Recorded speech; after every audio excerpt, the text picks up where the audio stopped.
The mercy of Allah was annoyed and said, Take this she-devil away from me. That she-devil's offense was to cry out upon seeing her brothers and family's corpses. Have you no compassion, Bilal, when you brought these two women past their dead husband and brother? Oh, Rasulullah, I did not think that you would hate that. I wanted her to see the destruction of her people. Safiya was presented to the Prophet.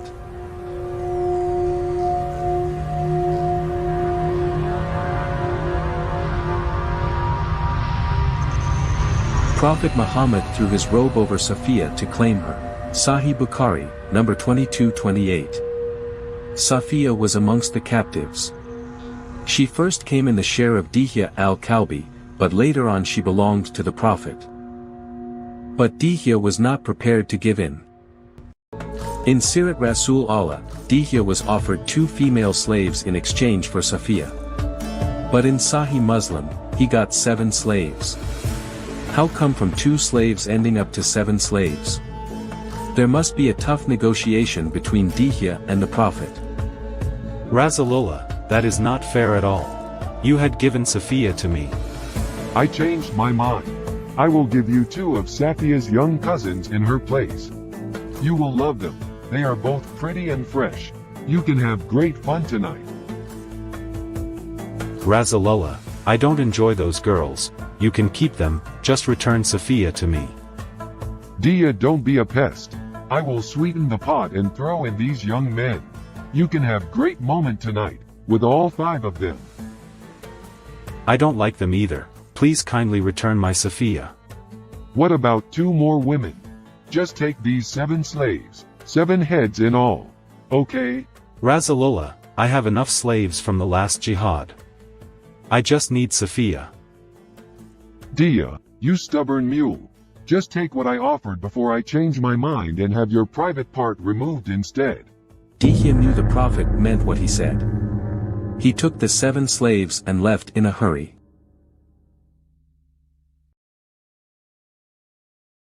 Prophet Muhammad then hurried to his tent with Safiya. When Muhammad made advances toward Safiya, she resisted. How could she submit to a man who had just killed her near and dear ones just a few hours back? What is your problem, Safiya? I don't like those who kill innocent men and assault their women. What are you talking about? It was not us, but Allah who killed them by our hands. Here is the verse, Quran, Surah Al-Anfal, verse 17. It is not ye who slew them, it was Allah. Besides, kuffar are never innocents, they are fair games for us. Once we kill them, we are allowed sex with their wives and daughters. This is according to Quran, Surah An-Nisa, verse 3 and 24, Surah Al-Mu'minun, verse 6, Surah Al-Ahzab, verse 50, Surah Al-Ma'arij, verse 30. So stop this nonsense and let me have you. I don't have time to waste. If you resist, I will give you back to Dihya and bring in other girls. Safiya realized resistance was futile. At that time, the Prophet was about 59 years old, while Safiya was only 17. I'll be assaulted anyway, either by the Prophet or another Muslim. At least the Prophet had a regular supply of slave girls from his 20% cut of booty and many resident wives. I will be hit less for sex less often. With a regular Muslim, I would be harmed day and night, then sold in a slave market to the highest bidder.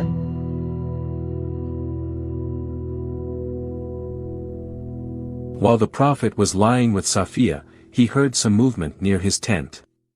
He decided to go out and find out who the person was. Who is that? It's me, Abu Ayyub, ya Rasulullah. What are you doing around my tent? I was afraid for you with this young lady.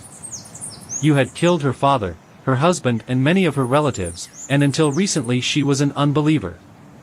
I was really afraid for you on her account and was guarding you. Oh, good. This is from the History of Al-Tabari, volume 39, page 185. Abu Hurairah said, while the Prophet was lying with Safiya, Abu Ayyub stayed the night at his door. When he saw the Prophet in the morning he said, God is the greatest. He had a sword with him. He said to the Prophet, "O Messenger of God, this young woman had just been married, and you killed her father, her brother and her husband, so I did not trust her not to harm you." The Prophet laughed and said, "Good." This honest information explained that Prophet Muhammad and his followers did not have any problem whatsoever with killing people in the morning and raping their women and children at night. Well, yeah, as long as those things don't happen to me and my family. Yet, he claimed to be the best moral example for mankind in Quran, Surah Al-Ahzab, verse 21. Indeed, in the Messenger of Allah you have an excellent example for whoever has hope in Allah in the last day, and remembers Allah often. So, what is an excellent example in Islam is not about what is good or bad based on universal values, but what Prophet Muhammad liked and disliked. For instance, raping, killing, looting are super bad according to universal values. But for Prophet Muhammad, they are not always bad. Look, I have been ordered by Allah to fight the people till they say, "None has the right to be worshipped but Allah." And if they say so, pray like our prayers, face our Qibla, and slaughter as we slaughter, then their blood and property will be sacred to us, and we will not interfere with them, except legally, and their reckoning will be with Allah. According to Bukhari, the Prophet enjoyed Safiya for 3 days. He liked her very much that he then decided to marry her. Sahih Bukhari, number 4212. Narrated Anas bin Malik, the Prophet stayed with Safiya bint Huyaiy for 3 days on the way of Kabar where he consummated his marriage with her. Safiya was amongst those who were ordered to use a veil. The veil meant that Safiya became Prophet Muhammad's wife, and that she was no longer a sex slave or concubine anymore. Slave women are not allowed to wear the hijab, according to Islamic law. But, the Holy Prophet was so cheap that he decided not to pay a mahar or dowry to Safiya. Sahih Bukhari, Volume 1, Book 8, Hadith 367. Thabit asked Anas, "O Abu Hamza, what did the Prophet pay her as mahar or dowry?" He said, "Herself was her mahar, for he manumitted her and then married her."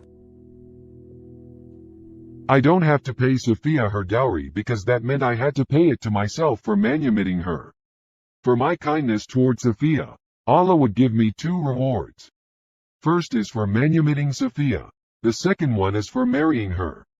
She is very lucky to meet a compassionate, generous person like me. Sahih Muslim, Book 8, number 3327. Abu Musa reported that Allah's Messenger said about one who emancipated a slave woman, and then married her, that for him there are 2 rewards. Did he seriously believe that the Lord would give him 2 divine rewards? For what? First, for manumitting me, whom no one but himself had enslaved. Second, for marrying me, the prettiest girl who was 40 years younger than him.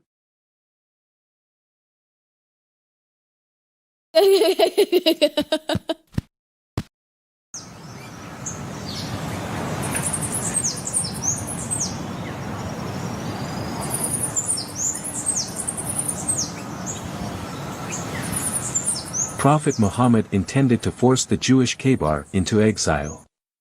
But the Jews talked him out of it by agreeing to cultivate the land and give half of its earnings to the Prophet. The people of Khaybar lost the ownership of their own land. Now, they have to pay jizya to me for living on the same land that is now controlled by me. The jizya is money paid by non-Muslims in order to keep practicing their religion in Muslims' land. Under Islamic law, if the money is not paid, the people are to be killed or enslaved. Tolerance is not free in Islam, okay?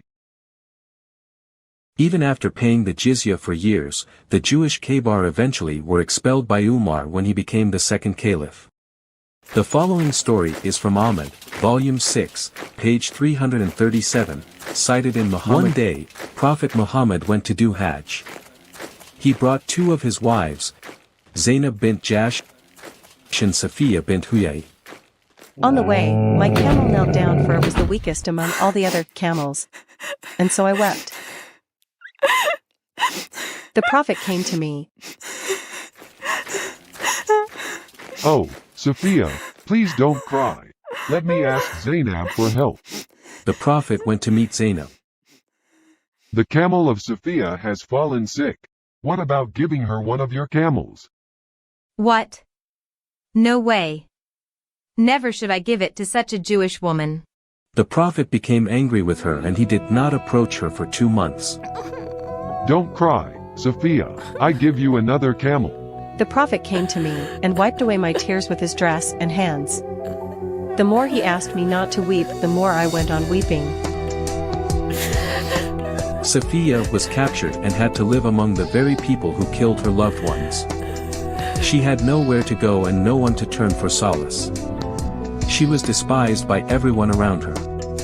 The only one who showed affection to her was the very man who killed her father and husband.